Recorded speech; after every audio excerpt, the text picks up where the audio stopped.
RPO Network, home of the award-winning rankings. I'm your host, Steve Hungarter, the IDP Hunter. I'm an analyst, I'm a writer, I'm an ECR ranker, and I run two podcasts over at the Fantasy Six Pack in the RPO Football Show. My co-host, can we talk about Mase Riney real quick here, the Cali King 49er, 17? Can we talk about all the hard work he does? Let's do that, okay? Not only does he run this podcast and he co-hosts, okay, together, he writes the injury report over the RPO Network.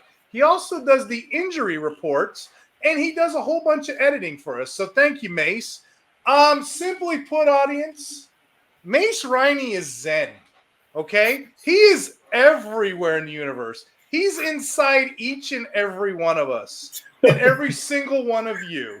Okay, he is within all of us in the universe. Just look in yourself and you will find some Mase Riney everywhere, okay? If you're wanting to seek the pearly gates of an IDP championship, check out Leo's award-winning rankings and check out any of the sage advice that my friend Cali King 49er 17 has to provide for us today. All right, Mase, I'm going to let you kick off the categories and I'm going to chime in when I can. Go right ahead, my friend. How are you doing this week, by the way? I mean, after that intro, man, I don't know how I could do or be doing anything other than extraordinary. That was excellent. Thank you so much. I don't even know if my own wife could talk me up that well. So, yeah, cheers to you on that one, brother. So let's just jump right into it. Our first topic today is players who crushed week 3. We don't like to look back too much because last week's stats don't equal this week's stats completely, but it's always nice to go back and take victory laps when you can or be like, man, I really missed that one. So we'll start off with the edges. Jonathan Grenard, 3 sack performance, 4 tackles, 3 of those tackles were for loss, and 3 quarterback hits. Nick Herbig kind of stepped in the place of Alex Highsmith, who got injured during the game. So he had 1 forced fumble, 2 sacks, 3 combined tackles, 2 for loss, and 2 quarterback hits. Pretty monster week for him. Highsmith's going to be out for a couple weeks. We'll talk about that in a little bit, but definitely a guy to look at going forward. Herbig there, and Carl Granderson, 1 forced fumble, man. 1.5 sacks, 5 combined, 2 tackle for loss, and 2 QB hits. Do you want to talk about those are 3 really good names right there I feel really good about. If we could talk about Grenard real quick, the dude had, 3 sacks in the last 2 games? Yeah, he's had steady weeks. Like they were all okay. Well, now we got the breakout. He has an impressive 15.6 pressure rate on PFF. But you know what I like? I like the snap count. Anybody over that 60% threshold, he's got 69% defensive snaps rate. That's what I like to see. And I'm going to go with your boy over here because this was actually, if I should probably tell the audience, I write the waiver wire article over at the Fantasy Six Pack. So if you guys are curious, this is kind of what I'm quoting over here. I quote the waiver wire article. So go ahead and check Joe Bond out over Fantasy Six Pack. I literally have these names on there. And one of the names I had was Nick Herbig. So you are the Buddha and you are the all-wise one. You knew I was going to say this, didn't you? Yeah, I was reading your mind. Nick Herbig is a guy I've been watching. Again, it took that injury. And we don't know Alex Highsmith's status. Because like I said, it's Tuesday we're recording, right? Yeah. But with Herbig, he only had 1 tackle in teams. Nothing special. Well, last week, week 3, he broke out 3 solo tackles, 2 sacks. Okay. He also saw 100% of the defensive snaps. You don't see that very much. 100% defensive snaps. His 95.4 pass rush grade, that was the highest grade of the week, I'm pretty sure. And we always talk about pressure rates. What does that stuff mean? Well, average player anywhere between 8 to 10% has a good pressure rate. Anything over 12, 13, 15 or higher, I'm really interested. This guy, on the way to his 2 sacks, had 37.5% pressure rate. So I rest your case for you. Those guys right there, excellent picks, excellent studs this week. Yeah, for sure. The thing with Herbig, he's a former 4th-round pick, so it's kind of nice to see him get in the rotation there. The Steelers are super thick at edge. But would you maybe caveat and put the shoe on the other foot and say that pass rush win rate is up in the air still? Like you're not going to be expecting the same, would you say 32% this week? I mean, you'll have a higher, but. Yeah, same thing with the player I'll mention a little bit later on. when you see these high anomalies out there in a small sample size, you can only assume it's going to go down. There's no way he's going to maintain that with a big level. Boye Mafe was like that last year. We were all geeked up and excited. But, yeah, it's going to go down. But that just shows you from a small sample size what the player's potential is. To be honest, I say that to kind of like woo you guys, woo the audience. You know, I'm more interested in the snap count. The team trusts him. He's going to be on the field. He's getting 100% snaps. Not too many edges out there make 100% snaps, you know? Yeah, no, for sure. You get guys like Bryce Huff who are only not efficient in pass rush, but you really only can rely on them in pass rush, opposed to a guy like Granderson who can kind of do both. So the difference there, apples and oranges, if I may, with Bryce Huff, we all were like, oh, Bryce Huff, we're tripping over ourselves. Bryce Huff, look at the sack rate. People forgot he couldn't tackle. He could not tackle to save his life. That's why he had a small snap count. They had to pull him off the field. And now we're seeing just how bad that actually translates.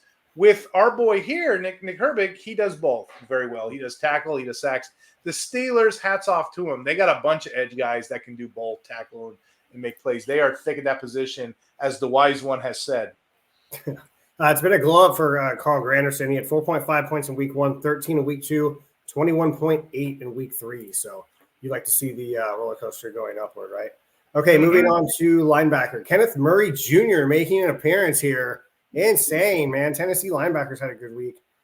2 sacks, 8 combined, 1 tackle for loss, 2 QB hits. The 2 sacks are nice. Wouldn't rely on that every week, but shout out to Kenneth Murray because I feel like a lot of people have been out on him for a while. So nice to see the guy put up points. If you got him on your in your leagues this offseason, especially in redraft, you probably got him on the cheap. When Ernest Jones came over, a lot of people questioning whether he's actually going to be serviceable.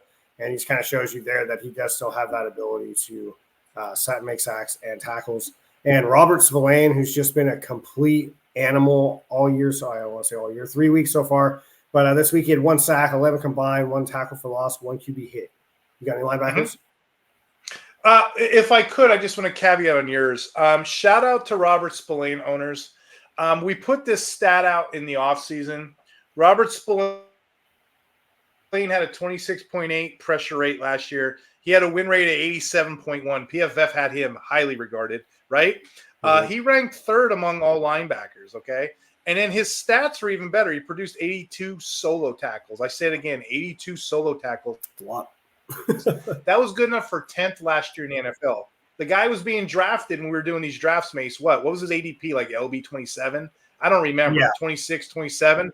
So whenever you get a top 10 linebacker at 27 value, you win. Well, what did you just say? He's a top linebacker. He's 1, if not 2, based on your scoring. You guys are winning. Whoever was smart enough, you probably had to come up a little early, and you took Robert Spillane. Hats off to you. Yep. Hats off to the audience. That's what you get when you listen to the wise one, when you listen to Buddha over here, old Cali King. Okay? So Kenneth Murray's another interesting one. I'm glad you said that. I write what's called the Every Down Linebacker article over at the RPO Network. Do me a favor, audience at home. If you got a subscription, check this thing out. It's loaded with all little special little nooks and crannies of just little general things that we like to talk about when we see linebackers. It's loaded. We're doing a promo code right now too. If you know, for the audience, if you guys are interested in wanting to see this, you can use my promo code. It's Hunter, and you get $10 off the full season. We also have rankings too, don't we, Mase? We have 2 guys over there in the top 3 ranked right now, and it's only getting better. We have a lot of talented writers, article people. But if I may, I just want to talk about a little excerpt from that article I put in there. I was trying to highlight Kenneth Murray because we forget about him. Ernest Jones is doing all these great things. Well, guess who's still wearing the green dot after all this time? Shh, don't tell your friends. Don't tell your league mates. It's still old dude, right? It's still Kenneth Murray. He's rocking and rolling, and he's getting the snaps still. I mean, if memory serves, yeah, I am correct. If memory serves, Murray had 8 tackles. Ernest Jones had 13. They're both getting all the snaps in that linebacker room. So this is all great news to those owners. You know who that's bad news for? The Otis Reese, Jack Gibbons types, because they got 0 snaps. Yeah. Excellent picks. Yeah, those best ball guys, man. I don't know. I guess like at the end of drafts, I would have considered Gibbons, but I was kind of off. I think he kind of talked me off the ledge on him. Well, back Anyways. then we didn't know either. You know? Yeah, no, we didn't at all, especially with the Jones deal. I thought that he'd probably get a deal with the Rams, but obviously I don't know anything. Moving on to the safeties this week. Chuck Clark, dude. Fresh face there. 1 forced fumble, 1 recovery, fumble recovery, 1 sack, 7 combined, 1 tackle for loss, 1 QB hit. Derwin James, there's a familiar face. 1 sack, 8 combined, 2 tackle for loss, 1 QB hit. He is also currently suspended for a week, but appealing the suspension for a hit that I don't remember what player it was on, but make sure you check that out. Brandon Jones for Denver, safety, 1 interception for 37 yards. If you're into that kind of yard scoring thing, 1 pass defense, 1 fumble recovery, and 6 combined. You got any defensive backs for us? What is a defensive back? I don't even know what those things are. I don't even know why I asked. But I'll make a quick little blurb. My good friend Will Hulse, who listens to the show, he listens to the articles. Really good analyst, really smart player, as you know. We're in his King of IDP league that's on Sleeper. If you guys ever hear about it, check it out. Me and Mase both participate every year. We were talking offline about Chuck Clark because he was getting ready to dump him week 1. And he had a list of all, because he plays like me. We throw defensive back darts out there. He's like, should I dump Clark? And I'm looking, and I'm going through the metrics, and I'm going through, and I like to look at snaps in the box. Chuck Clark is like a snap in the box genie. It was only a matter of time till he popped, because he didn't at first. But now all of a sudden he is popping. He is rocking and rolling. So, yeah, if you are like us and you play late, go ahead and get yourself some Chuck Clark. I got him late in drafts. I got him ranked this week, I think, like 38-ish. Not nothing too sexy, but, like, if you play in the leagues we do, you can probably take a shot with him because he blew up, like I said. And, you don't really know what to expect out of defensive backs, so that's the way I play. I play off of these things. But, yeah, first week, 5 tackles, nothing special. Week 2, 4 tackles, nothing special. Last week, the 7 tackles, but the sack helped the forced fumble recovery. You're not going to really get those plays every week. But what I care about is the stuff that's not on the paper, the 100% snaps and the slot time. Now, the other guy you said, we're going to bring this back to King of IDP. I've been asking for a safety. People don't want to give me a safety. Maybe because they know I'm loaded at DL and linebacker. They want to be mean to me. What is the Statue of Liberty? What's the Statue of Liberty motto? Give me your blind, you're wretched, you're whatever. I'm blind and I'm wretched right now, and I need help. And no one wants to give me a safety. Okay, so I need help, guys. Give me a safety. Well, guess what? Week 1 or 2, they dropped the Donovan Wilson. That was a mistake. I grabbed him. Some other guy dropped Bland because he's on IR. I picked him up. I just keep picking up these safeties. A rolling stone gathers no moss. So I'm just Mick Jagger my way through. Guess who they dropped? Brandon Jones. Holy cow, was that a mistake? You want to know where I got him ranked this week, Mr. Brandon Jones? I got him in my top 25 because I feel good about that matchup. If you want to get technical, and we can save this for later on, I feel really good about that Broncos matchup in general. So, heck, do you want me to just put it out right now? I'll put it in the universe. Real quick before I forget, one note about Chuck Clark. You said you love the box snaps. I agree with that. Also, you got to look at that injury report because C.J. Mosley's out with a toe injury. Jamie Sherwood's in there as well, so that might mean, depending on the matchup as well, they're going to bring him up, and maybe he has more freedom to make plays. Maybe they're asking him maybe to put a little bit more on his shoulders with Sherwood there. So, great point. I just want to make a quick point because I'm thinking about it. Joe Bond over at the Face Six Pack, he's got this free calculator app. All you got to do is click on it. It's called the IDP Points Against. We've seen these before. Where, hey, based on the position, what's the rank? But what I've never seen before is I've never seen it done based on Big 3 scoring, based on tackle heavy, based on fantasy pros. I've never seen anybody actually do that. And leave it to an offensive guy to figure it out for us, right? Old Joe Bond. It's a free app. Check it out, guys. We upload it every week. I thought it's very smart. And if I may, I just wanted to throw this in here because we were talking about the Broncos and Jets. Yeah.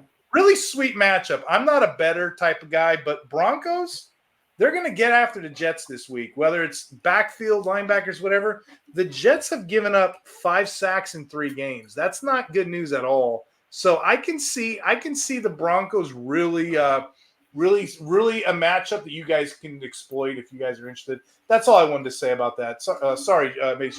No, you're good. I like that. Real quick, here we go down the rabbit hole, bro.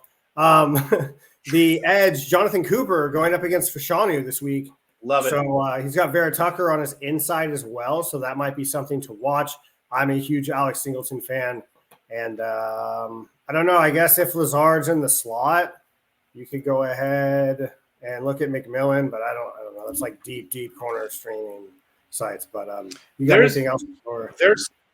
The Broncos in general. If you want to really go down a rabbit hole, they got a guy that's not even. He's rostered 0% of leagues.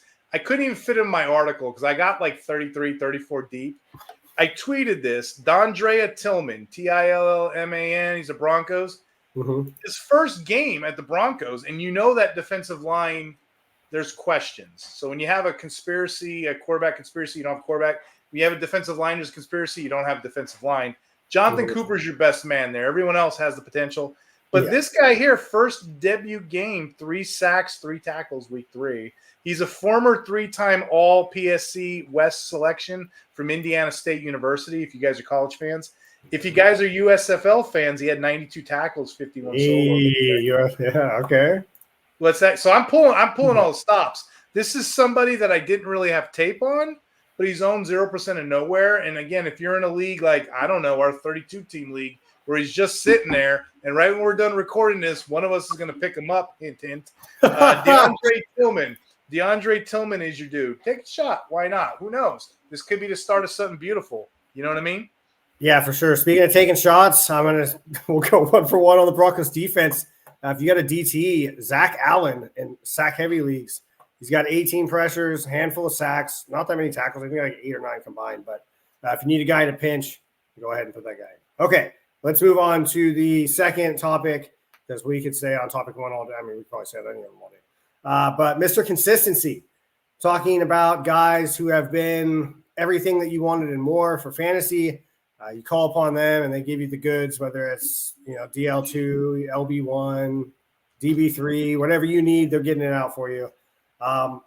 Defensive tackle first, Dexter Lawrence has 1 pass deflection, 3 sack, 10 combined, 5 quarterback hit, 2 tackle for loss. Gervin Dexter for the Bears, 2 sacks, 10 combined. That's your boy. Yeah, dude, he's having a really good year. Aside from QB hits, it's looking like he's going to completely dust last year, especially snaps too. So I like that. Myles Garrett, obviously, he does have a foot issue, though. I'm not sure how serious that is. I've seen reports of him contemplating surgery this coming off season. So that's definitely not good this early in the season. But I want to compare him and Boye Mafe, I guess, stat-wise, see what you think about that. So for Myles Garrett, 2 forced fumbles, 2 sacks, 6 combined tackles, 2 of those for loss, 5 quarterback hits. Your boy Mafe is having a monster year, a pass deflection, 3 sack, 12 combined, 4 for loss, 6 quarterback hits. So he's leading Myles Garrett in every category. Did you have that on your bingo card? No, I would not have had that on my bingo card. There's just some players we're going to rank higher. You know what I mean? We're just going to rank them higher off of name value alone. Like I remember last year, Myles Garrett, I'm probably going to get drugged for this. Myles Garrett was killing everybody last year. Then he had 1 arm. He was just dragging around the last, 4 or 5 games. He didn't really have any stats. Yeah. But it's just the fact that it's Myles Garrett. You would never think. A lot of people still don't know who Boye Mafe is. I was talking to Jamie Perogue, our mutual friend the other day. He's like, yeah, I joined some orphan league, and I took it because I had Mafe. And the commissioner was like, who? I'm like, yeah. A lot of people still don't know who that is. You're playing money there, yeah. Free money. Same thing with Granderson and the other guys you said. Yeah, for sure. Okay, moving on to linebackers. Zach Bond, Beastly Bond, whatever you want to call him. 2 sacks, 37 combined. I think he's like second in the league. We're tied for first with a guy I'm about to talk about in a second. 1 tackle for loss and 2 quarterback hits. Jermaine Pratt, talked about it a little bit last week. Him and Logan Wilson. I almost said Luke Wilson. So let's see. 1 pass deflection, 2 forced fumble, 1 fumble recovery, 33 combined tackles, 1 for loss, 1 quarterback hit. And Robert Spillane, who we just talked about in the last segment. I think we're going to talk about him all night because it's nasty. 1 interception, 2 pass deflection, 1 sack, 32 combined, 2 tackle for loss, 1 QB hit. This man does it all. Moving on to go ahead. No question, because I'm going to go back to my Statue of Liberty quote earlier. Give me your tired, your poor, your huddled masses yearning to breathe free. Okay, when I hear Jermaine Pratt, he's like pretty much a waiver wire refugee every year. You play him during bye weeks. All of a sudden, he's popping. And I played him this week when we played in that one league because I have him. I mean, I took over an orphan. I'm trying to figure it out. Do you think Jermaine Pratt is going to be a consistent role player on that team? Where do you have him? What do you see? Do you see anything with him? Because I don't. I just know him as the other linebacker outside of Logan Wilson. I don't remember exactly where I put him last week. I think it was around like 35 to 40, something like that, because he does have that uptick. His thing is he's really good at run defense. He's not amazing at pass defense. You know me, I like those guys that are shooting in, that are like missiles firing to get you those sacks. He's not that guy, but he really does everything else. So I think if you had to target Wilson or him, Wilson's had 4 picks in like 3 out of the last 4 years. I think he leads linebackers at that. So I think you're going to pick Pratt, and just that notion in itself. The defensive line on the outside, well, not so much Sam Hubbard anymore. I don't know what's going on with that guy. But Trey Hendrickson, he can get you at any moment. So they got to get the ball, and they got to get it out quick, and that means targeting the linebackers and flats, and that just means more tackles for Pratt, I think. So I think he has maybe not amazing big stunner play upside, but if you got to put him as like a 2 or a 3 or even in a flex, man, I think he's a good call. I only have one thought here, and it's more of a philosophy. It seems like me and Gary Davenport, we've been talking at least once a week. It's like back in the day when you'd have a pen pal, you'd send a letter, you'd put a message in a bottle. You write Gary Davenport by carrier pigeon, bro? Me and him, we're home and pigeoning every week. We're always in some kind of like who would you rather category. We're on, and Leo's in there too, but Leo kind of just shuts up. But me and Gary, we're either on the same fence or we're totally off it. And the name that comes up is Nick Cross. I brought up trade Nick Cross, and he's like, why would you trade him? He's getting the same snaps. And he is correct. Yeah. And he put the little, the what is it, a GIF, the graphic image form? Yeah, it's a GIF or a GIF, whoever would say. I say GIF. But anyway, I'm old. So the GIF. He puts a GIF of Stop It, the Michael Jordan one. Stop It. Like I'm wrong, right? But I'm like, no. I had Cross as like a DB8 last week. Blackman comes back in. Now he's a DB22. So guess what I do? I sell on the high. I always want to get that little extra ice cream, that little scoop, that little cherry on the top. I sell it on the high. If I can get an extra 3rd rounder, cool. I'm going to sell it. Oh, you want to give me a better wide receiver? So you want Nick Cross and Juwan Jennings, and I'll take an AJ Brown. Can join league. I feel that. I do 100%. But I'm doing that. I'm doing it on the high because I'm anticipating the low. So his little GIF of Michael Jordan Stop It, I sent him one of Michael Jordan dunking from the free throw line.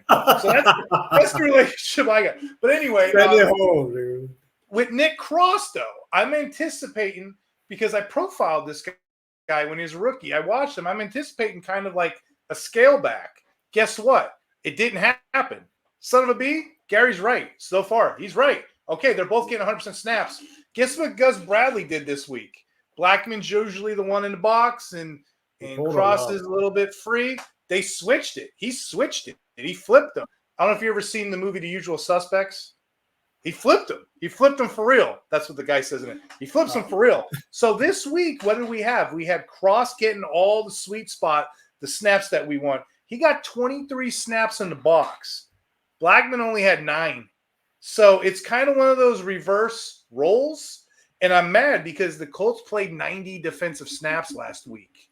Okay. Well, in the offseason, Chris Ballard, their GM, he said that I think that they wanted to be able to do that. They wanted to have that flexibility with safeties. And I feel like, not to get on the Niners, but the Niners tried to do that, and it's just not really working out for them. So that's the take right there. And you know what? I'm still not going to eat crow because it's defensive backs. If I can get a better edge there. So all the more reason, okay, I'm wrong, Gary, but all the more reason I'm going to try to flip him again. I'm going to keep trying to flip this guy, and Quentin Lake too, for that matter, because I got them off waivers as early as last week.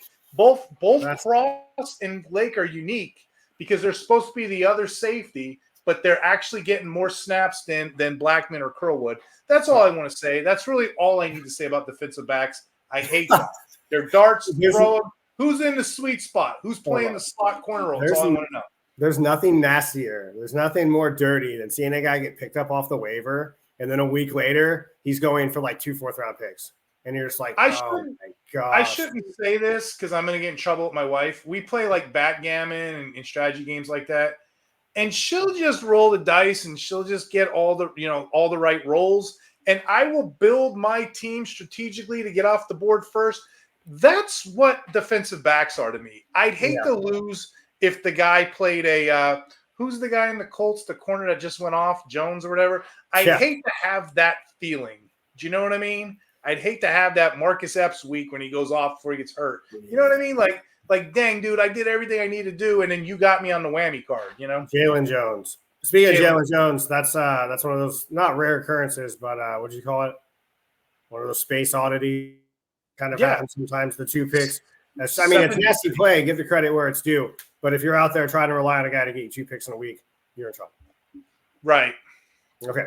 So we talked about Nick Cross. Don't need to beat that dead horse. We talked about Paulson Adebo pretty much all year. He's been stellar. Interception for 47 yards, 20 combined, 4 pass deflections, a tackle for loss.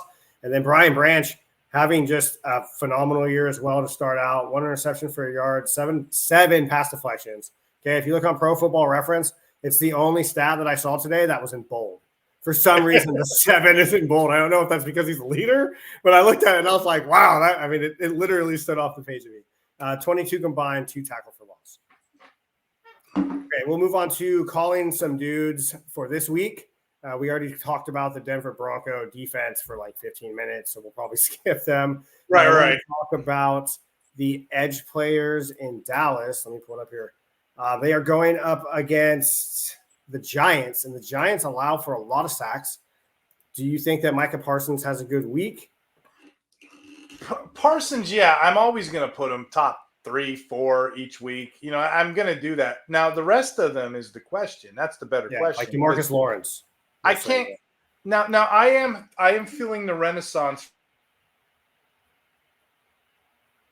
for Lawrence. You know, I have him a little bit more favored than not because I have questions with everything else around there. I know they have LB2. I just don't know which one it is. I know they have an LB3. I just don't know who it is. I know they have defensive tackle. I just don't know what's going on there. And really interesting to see the last couple games. Mike Zimmer's defense needs a bit of a retooling. After that Ravens game, they punched him in the mouth. So yes, the Parsons kind of sort of mesh to maybe meh to Lawrence, but the rest of the team, I just don't know. And I don't want to be the one. I don't want to be the one that has to take the chance. So I don't like you at all. I don't like you. I'm not going to do it. So Lawrence has his first week, he had 26.3 points. After that, 1.5 in week 2, 5.3. So it's looking like it's going to be a lot of ups and downs for him, right? Right. So if you play him, you got to expect that risk there. Mm-hmm. Okay, defensive tackles on the Raiders. Christian Wilkins, Adam Butler up against the Browns, who have also allowed a lot of sacks. Are you in or out on them? I'm in. And then, historically, the Browns' offensive line, they can't keep it together. So, there's a circus there with the Browns. Hey, if you ever want a good horror movie, check out Killer Clowns from Outer Space. Literally, they're killer clowns from outer space, hence the title. You got to shoot them in the nose with their nose. If you don't shoot them in the nose, they don't die. So that's what the Browns are. You got to shoot them in the nose because they don't have a guard, they don't have a tackle. At one point, they have a center. The quarterback is in question. Don't get me started on that. But yeah, there's a whole mess of quick fixes they can get, of players, and it sucks because that defense is humming right now. Yeah, for sure. Bengals safeties against the Panthers. Panthers made a quarterback change and it worked out for them. Do you think that this Bengals defensive back room is still kind of like up for grabs? Or do you feel like you kind of have read the tea leaves and you know what's going on there? I don't really know what the hell is going on with the Bengals secondary. I don't know what news to report. Look, in the corner, if you have a newspaper, give it to me and tell me which one to play. Because I don't know if it's Geno. I definitely know it's not Jordan Battle. I don't know what happened there. Crazy. I will say Dax Hill, the corners are okay, but I don't want to play them if I don't have to. Much like other positions, like the Cowboys as well earlier. You're giving me a lot of hard ones this episode. Sorry, I like man. to be positive, especially when Dax Hill, though. I want to be positive, but I'm very negative. Yeah, Dax Hill and Geno Stone both have one pressure apiece. Dax has mainly been playing outside, though. Who's that? Cam Taylor-Britt, they got burnt on Monday night with Terry McLaurin, I think that was. I seen Hill get burnt, too. Crazy catch in the corner of the end zone up to the rookie quarterback there in Washington. And then last one's the Falcons safeties versus the Saints in the interdivision matchup. Jesse Bates or Justin Simmons. Bates is playing high, but he's still doing the Lord's work back there. Are you in on both of these guys or just Bates? So the thing is, they're both going different directions, but I'd play both of them in different scenarios. Like if I need a DB3 deeper league, I'd take maybe a Simmons. I'd take a shot with him. Bates is my dude, man. Bates, I probably got him ranked higher than probably anybody else right now. Knock on wood if you're with me, John Gruden. I like Bates because last year, what was our debate on Bates? What was our debate? Oh, you know what? He gets a lot of fluke plays. Well, this year they're not afraid to put him in the slot or play him free. So it really doesn't matter. He's almost matchup proof, in my opinion. You know what I mean? He's so flying over Bates, the field. what's that? So he's all over the field when he plays, man. Bates, I got super high. I'm going to say after the top 38, 39 defensive backs off the board, I'll take a swing on Simmons. The league's playing, I'll play him. But they're on different trajectories in their careers. That's all. Okay. Topic 5, verified vibes or wacky whispers. Nick Cross leads the league in combined tackles. 3 weeks in, do we think this is the new norm? You kind of hit it on earlier. You're saying trade out right now. You don't think it lasts. You think it's going to go to linebackers? It's weird because when even offenses like this, when you see like a week 1, 2, 3, they can kind of ride that momentum to like security, but with defensive backs, it's already fluky. With defensive backs, it's already whatever. He's playing another guy's position. I just don't know. I don't want to take the chance. I want you to take the chance, Mase. I want another owner to take the chance. Oh, really? You're gonna give me a linebacker for him? Okay, I'll take a Pratt. I don't know, whatever. In a second, I'll take that. You want to sweeten the deal? Give me a third. Oh, you're taking advantage of me. Give me another pick. I don't really take a shot. I don't take a chance with defensive backs like that. So no, I don't think it's sustainable. But I do realize my foot can be in my mouth, and I do realize Gary Davenport is right there, ready with a gift, ready to get me. That's funny. Okay. Zach Bond, is he here to stay? Are you buying him in Dynasty? I am. And here's the thing. When the Saints had him, AJ Veal, my buddy, he comes on the shows. That's the guy who used to write for the Army sports paper. He used to talk him up. And I'm like, who is this guy? He would go deep on his college profiles. I guess he was called Senior Sack in college. I didn't really know about him. But after studying the guy and studying before a little bit of the breakout, because we've seen in the preseason how he was playing into a role. He was starting 16 out of 17 OTAs. He was played inside more with the Saints. They moved him to outside, and look how quickly he popped. Same thing as Alex Anzalone. When he was inside, he'd struggle. But when you move him outside, he pops. So there are certain players that are just built. They just play a lot better. I had a mailbag question. We need to do a mailbag show one of these days. I had a mailbag question. How do coaches determine what players do what? And you know what? Honestly, I don't have an answer for that. You just got to kind of watch film, get a feel for what players do what. But he is more of an outside guy. He's always been. But he would just cover down when the Werners and the DeMario Davises weren't there. Yeah, he had a nasty career in Wisconsin. I was really excited to see him come out. The Saints. I didn't even know him at that point. I got him after the fact. So kudos to you. Yeah, well, people would just – not people. Just Saints linebackers in general, if they draft them, they're going on the shelf. Like, they even got Willie Gay. I thought Willie Gay was going to go and get an opportunity. I guess he's got somewhat of an opportunity, but I think he's hurt right now. Okay, moving on. Describe your immediate emotions when I describe these 3 players' stats to you. Holy cow. Okay. Yeah. Will Anderson Jr., 2.5 sacks, 8 combined, 3 quarterback hits. Kyle Excited. Van Noy, you want me to do it quick, or do you want me just let me say all 3 and then give me a quick one on all 3. All right. Okay. Okay, so we got Anderson with 2.5 sacks, Van Noy 4 sacks, 6 combined, 6 quarterback hits, Jonathan Cooper, 3 sacks, 14 combined, 5 quarterback hit. I just get one word to describe it, or I can say No, something. however you want. A sentence, paragraph. Right. Just what do you feel about that? Will McDonald, I'm excited. However, I know the snap count's lower because his tackle rate a little bit sus. So that's where I'm going with him. You said Van Noy, he's old. That's my word for you, is old. Yeah. You've been hyping him up all offseason. I haven't been. You're right. I'm wrong. That's well, he's a linebacker only in some spots, and you don't want to play the IDP Buddha, man. As I'm saying. And then your other guy was who again?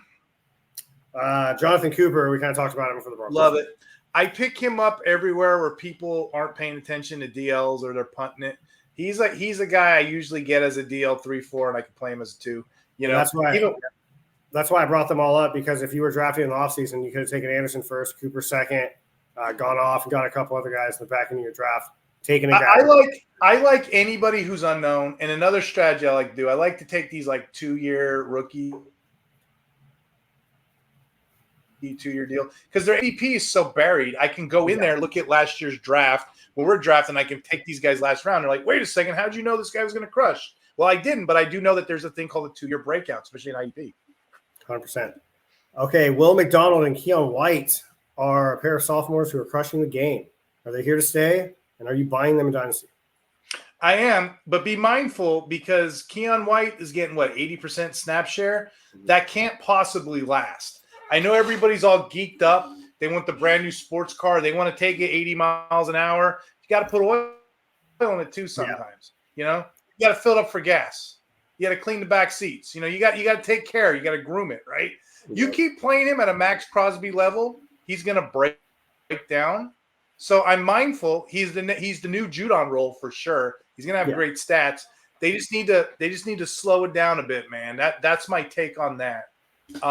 Even Crosby right now, if you're looking, he's starting to break down a little bit. I don't think anybody is set up for a high snap count like that. But yeah, 60-80%, that's my benchmark. He is overachieving. And Will McDonald, same thing. He's going to overachieve. He's going to eat in the short term. I'd like to see him clean up his tackles a little bit. He'll probably get more playing time if that was the case. Yeah, for sure. Okay, Brian Brise. I think it's Brise. He had a great game in week 3 for the Saints. He's a former back-end first-round pick, I want to say. Where am I at here?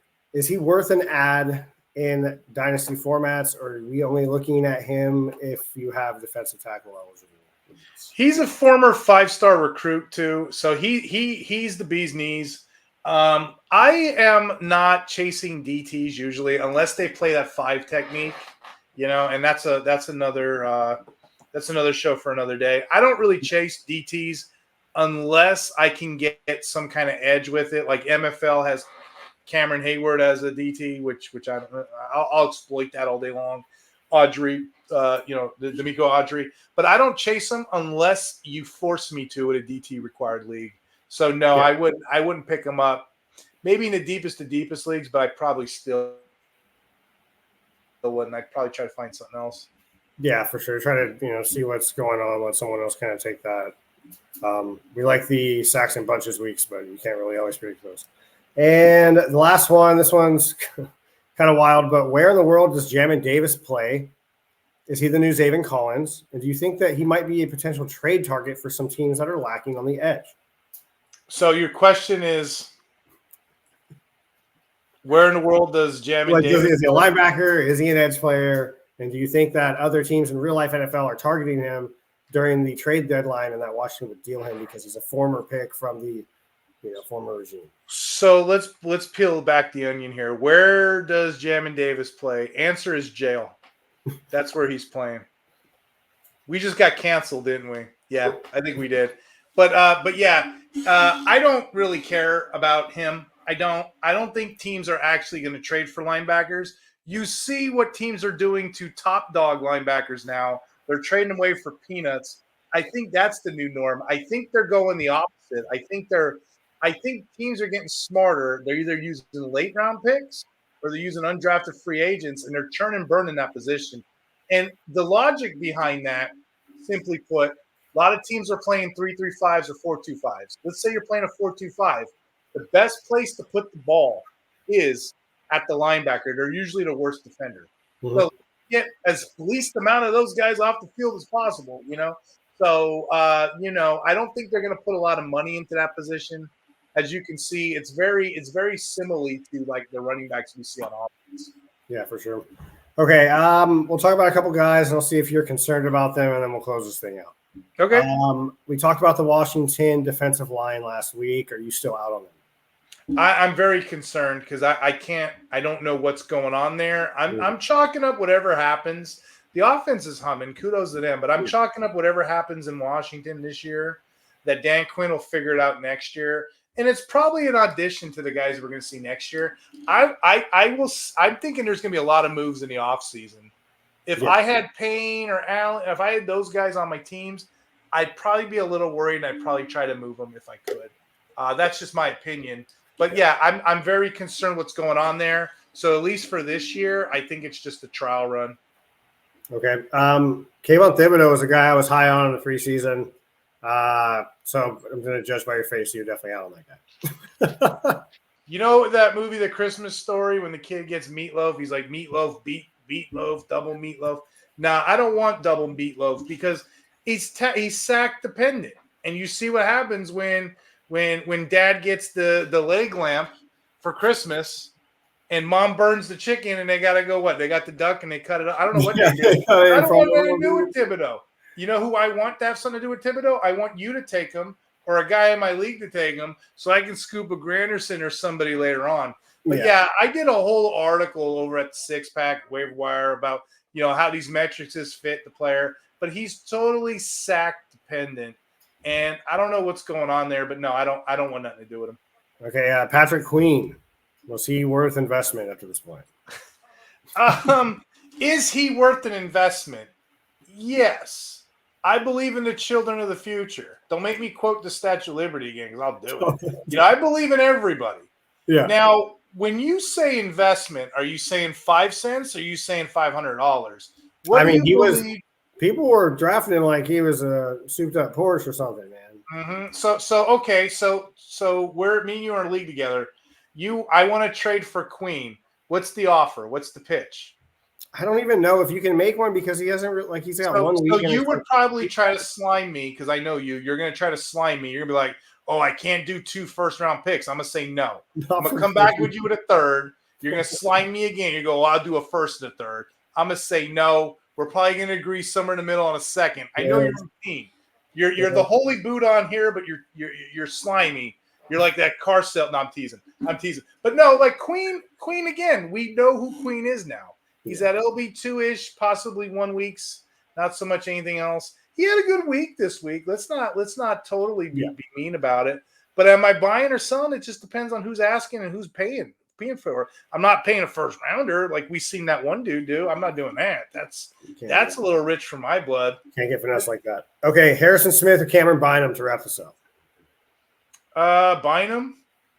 Smith's doing okay, but I mean, I'm not interested in old dudes. You know what I mean?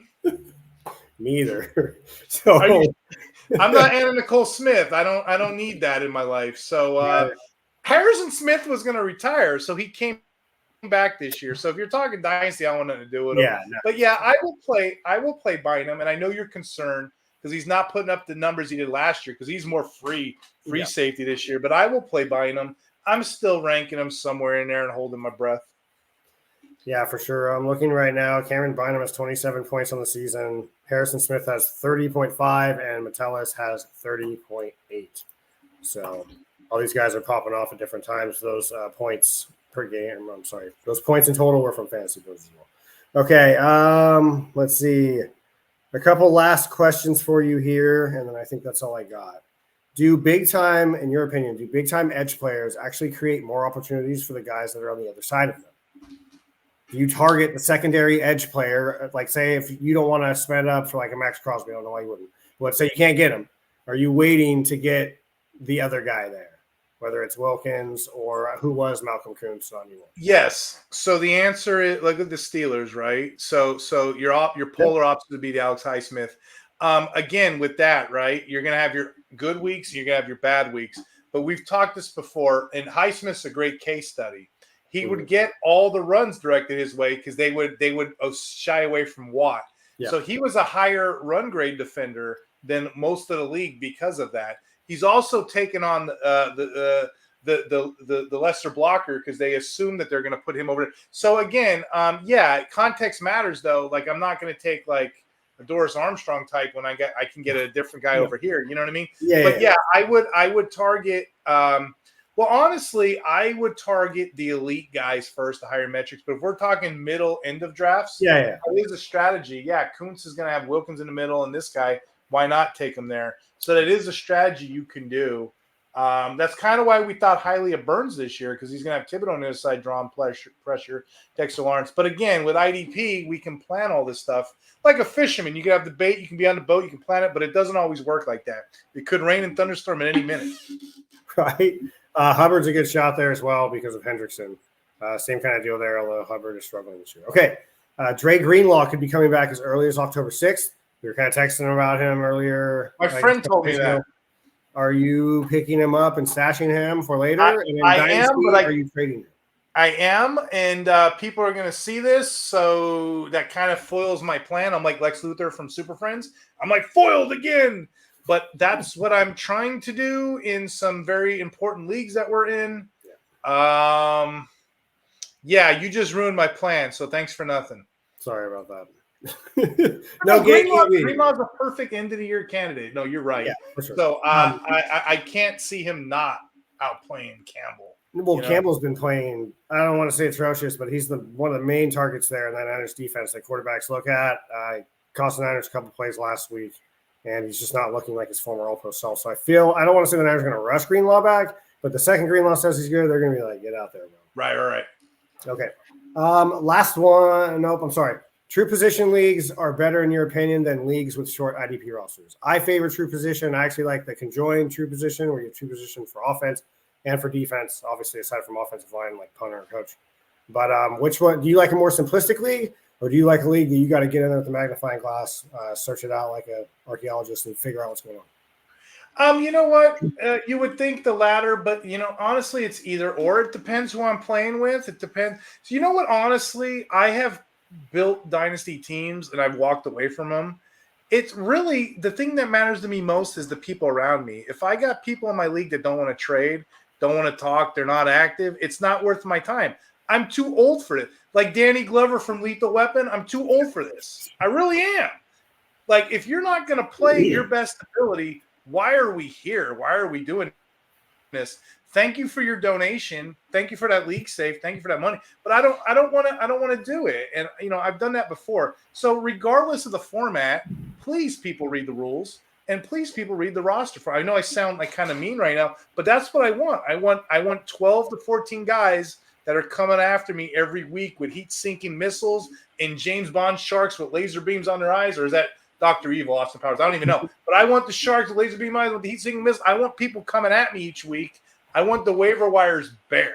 So yeah, either way, it doesn't matter to me. I don't really have any skin in the game in that regard. Well, you're 80s guy, so like 80s movie buff guy, action flick. So I feel like when you turn around from something, it explodes, and you're so cool that you just don't look at it. So, okay, final question. If you want to do that, right? You want to do that, I'll people be like, up. "Oh, look, I just got this waiver fine. I got this waiver fine. You got this waiver fine." So it's like, remember that scene in Crocodile Dundee? That's not a knife. Crocodile Dundee goes, "Well, this is a knife." That's what I like to do with my dynasty team. Oh, you got this player? I got this player. For sure. Okay. Speaking of that, how do you know how much fab to spend on players this late in the season after the first initial wave? If you're one of those guys that still has 200 fab right now, what are you going to do with it? Are you holding it for now? Or, I mean, there's so many injuries this year. Like what? You know my answer because you've seen me play. But I'm going to say this for the audience. I'm going to say it one time because I like the fact that people are cheap. The first 5 weeks of the season, it's been statistically proven. That's when all your injuries, that's when all your players, that's when your coaching schemes change. You need to shell out that money. If I have $200 FOB, I've read all the articles, spend 25%, spend 30%. If you're telling me that, my friends are going to do that, so I need to spend a little more. I went all in. And I went all in a couple of leagues we're in. I got Zach Bonds. I got the Troy Reader types. I got I can do a list all day. I don't want to do this. I don't want to grandstand this episode. But yeah, I'm paying I'm spending all my money the first 5 weeks, if not before that. I like to have a couple bucks for the playoffs in case something goes wrong. But you know what? What everyone forgets about? You see, I'm a trading bandit, right? Buy, sell, trade. Yeah. You can trade back for FOB, but people forget that and they want to drop players. So remember I said I got Brandon Jones in that league, Donovan Wilson? At some point, like week 9 or 10, when my guys are healthy, I'd be like, hey, who wants this guy? $5, $4. And those guys with $200 FOB that never made a move all year, that's a good deal to them. So they just fed me for the playoffs. But yeah, I blow it. I don't want to say blow it all. I blow a bunch of it before. And you can look at all my teams. They're set up pretty good.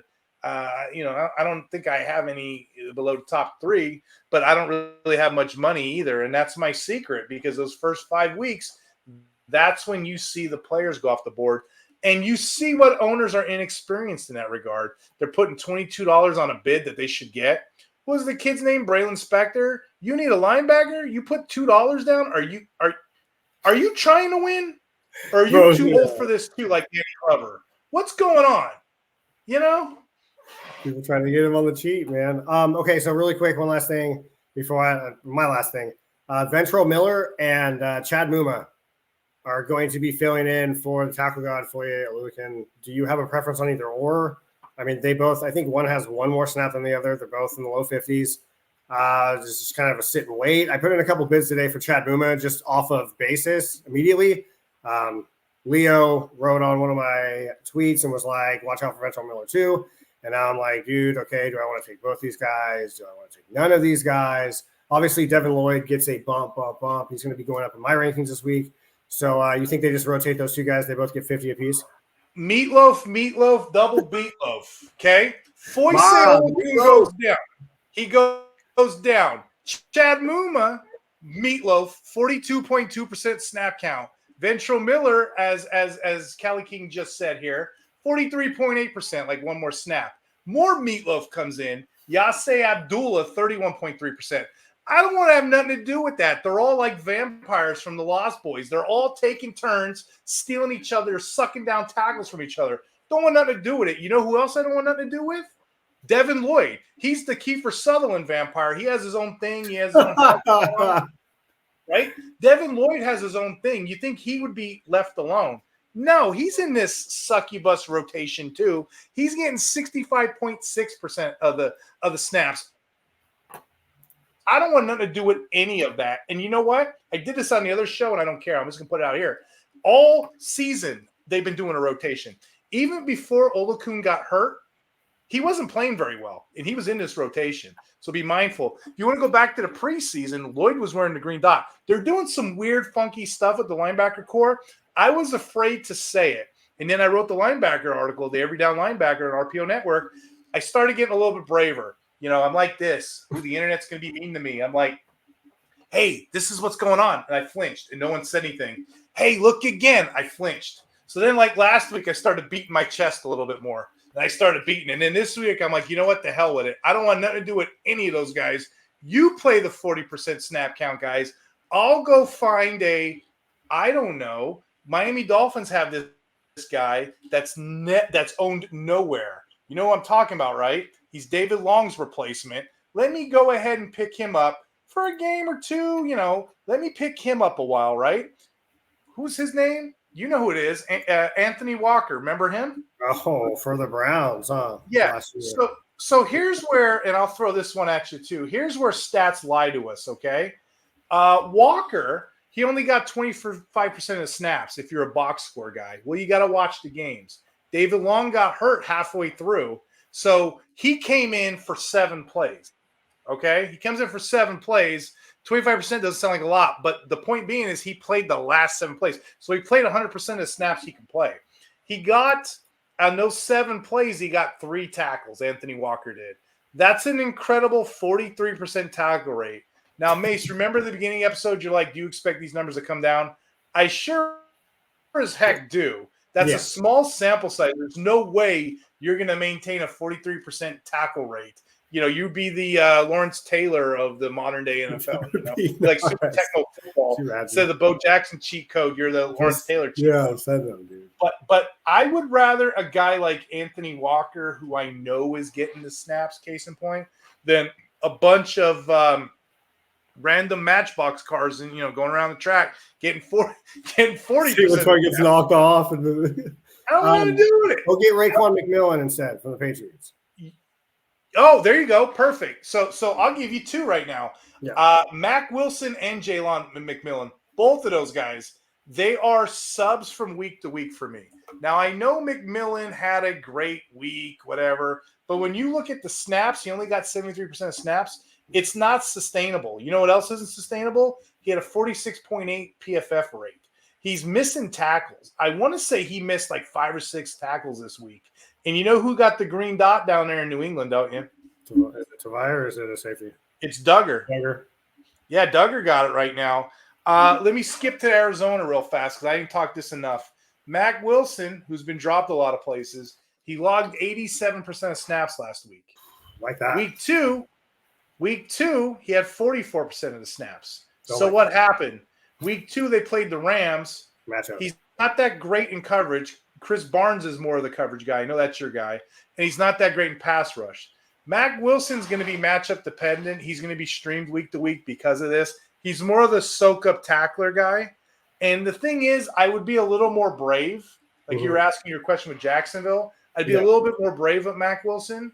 But I'm a little sheepish because we know that scheme that they run. It's a one linebacker rotation, guaranteed one. It's a zone coverage. That other guy comes in. I don't want anything to do with that. Same thing with Jacksonville. I'm not touching it. They have a great week, cool, but I know there's a rotation. I'm mindful of it. I'd rather go somewhere else where I know there isn't rotations going on. And that's why you got to follow IDP Hunter, because he knows the schemes and the guys that go in there and out. And I mean, unless if you're looking at everything matchup based, right? Like if you're looking to be like, all right, Mac Wilson might be on the field because they run a bunch of wide receivers like the Rams do, and they're going to try to target linebackers, then for sure, man, go ahead and roll him out there. What we're saying is that having him consistently and trying to depend on him, even as a flex, could be kind of dicey because you may have more weeks that he does not opposed to weeks that he does. And aside from a best ball, I don't really think that is a good equation for winning a championship. That's the hardest thing to tell people. When you look at teams, right, what are they rolling out with? You know, the Bills like those two linebackers. Yeah. They have one guy 100%, the other one about 70 hovering. You know, the Dolphins like to run 2 100% guys. You know, the Panthers like to run 2 100% guys. Chicago. You know who I'm off of right now? I haven't really talked this yet. I think I'm in the mood to trade Trenton Simpson. That may be one of the few players that I have been. I got 51% snap, and they're bringing in a third safety a lot more. And if you look at it, that's how they had Queen when he first started with the Ravens. So maybe they're bringing him along slowly, but I think out of all my players this year, all of them they hit. I think Trenton Simpson may be the only one that didn't. I think. Yeah, for sure. That's all I got for this one, man. Do you have anything else, any alibis or any last second personnel that you'd like to talk about? Yeah, just check out the IDP Center. They do a lot of great work over there. They got the calculator. They got the trade charts up. They got the best ball leagues. They have man, you're over there. What all they got over there? They got all kinds of stuff. Trade value store. They got articles and rankings. They got a crap ton of people. They've got a good community they're going on too. Yeah, right. Seriously, in the background, they're pumping, they're zagging, they're pooping. Over 300 managers, man. Yeah. Over 300 managers that could assist you. That Discord is popping. Yeah, and not even. I mean, you can just throw stuff out there and see if it sticks, and you'll get conversations off of your conversations, right? Those guys like to dig deep, and they like to get in the numbers and really figure out what's going on.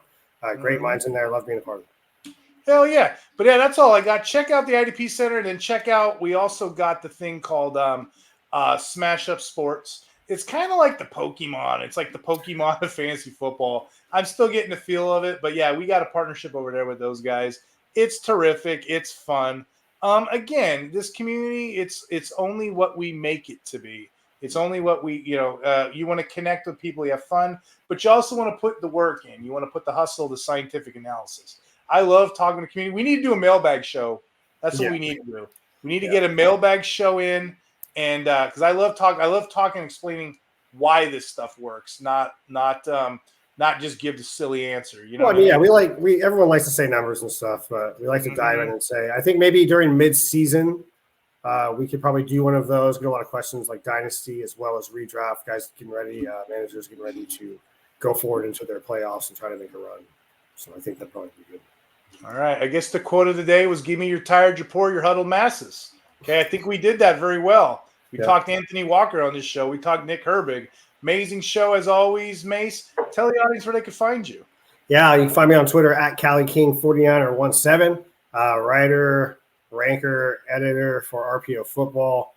I have a show, Uncovered 49ers with the Undroppables. I do that as well. That's coming out tomorrow. It's every Tuesday or Wednesday, kind of same thing as here.